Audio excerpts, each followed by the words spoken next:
Hello everyone and welcome back to Twig or This Week in Gaming. I am your host Josh B from MER Gaming, and today we are covering the first major part of the Summer Games Fest. This part will be covering the main stage event games shown and the Devolver Direct event. So let's get into it.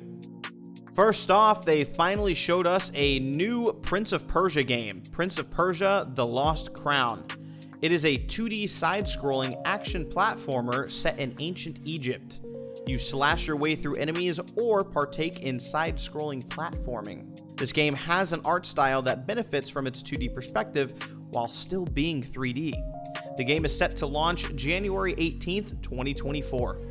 Mortal Kombat 1 finally had gameplay shown off at this event. To us, it looks like a better version of Mortal Kombat 11, with better graphics and even more gore that the series is known for.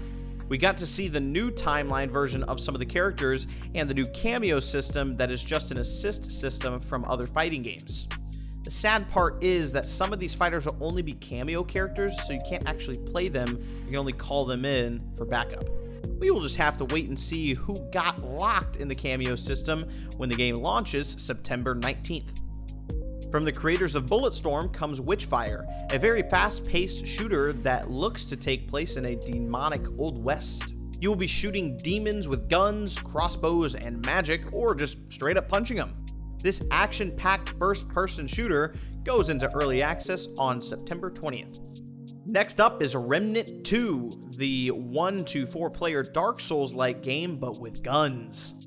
This dark-themed shooter will have procedurally generated levels and storylines. The game seems to have many biomes to fight in, from destroyed cities, futuristic cities, trains, and even dark caves with enemies to match each area. We'll have to wait and see more when it launches soon on July 25th. Next up, we have a nice surprise reveal with Sonic Superstars. This new 2D Sonic game has a great art style that reminds us of classic Sonic in Sonic Generations. This game lets you play as Sonic, Tails, Knuckles, and Amy Rose in a single-player or 4-player co-op. We'll just have to see if this is going to be another one of the great Sonic games like Mania when it launches on all platforms this autumn. Next up was Lies of P, a third-person game set in a destroyed and dark England-inspired city. In this game, you play Pinocchio as you explore the city of Krat and slay enemies. If you'd like to know more about this game, you can play the demo right now that lets you play the first 2 chapters. And if that isn't enough, you can play the full game when it launches on September 19th. Next, we saw a game version of Akira Toriyama's Sandland. The game perfectly captures the art style that Toriyama is known for. Adventure across the desert as the Demon Prince, exploring and fighting enemies on foot or in a vehicle. They have not given a release date yet for this game, unfortunately, but we hope to hear one soon. We also got much more Alan Wake 2 shown at this event. They showed us some gameplay of Saga Anderson as she uses her flashlight to take the darkness of enemies and dodge their attacks and shoot them down. We'll have to wait and see what mysteries this game is hiding and how well it plays when it releases on October 17th. They then showed us more Baldur's Gate 3 story elements, including the new villain played by Jason Isaacs. Along with this, it is shown that we will get to go to Baldur's Gate and explore it and its mechanical soldiers. We will have to wait until August 31st when the game fully releases to see how much they will let us explore and how the story plays out. We then got a little more info on Spider-Man 2. They showed us 2 screenshots, but the one that everybody's freaking out about is the one of Venom. They then also told us that it won't be Eddie Brock, it will be somebody else. So we'll just have to wait and see more about it when the game launches October 20th. Then we finally got a release date for Pal World. This is a monster collecting game, but with a pretty dark twist. You can force a cute monster to work for you, fight with you, or give them guns to shoot other people or monsters with. Collect and breed these monsters to make even better ones to work for you or fight with you. Group up with friends or play alone when the game goes into early access January of next year. Next up was gameplay from Banisher's Ghost of New Eden. This third-person action game will have you saving people from ghosts and spirits by fighting them off.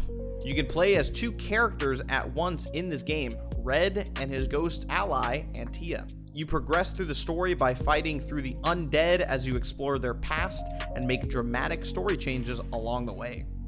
Next up was Under the Waves, an ocean exploring game where you play as an oil company diver. You will explore and do tasks while also suffering from isolation and grief. Man, that is too real. We will see how this diver's story plays out and if he wants to resurface on August 29th. We then got an update on Wayfinder.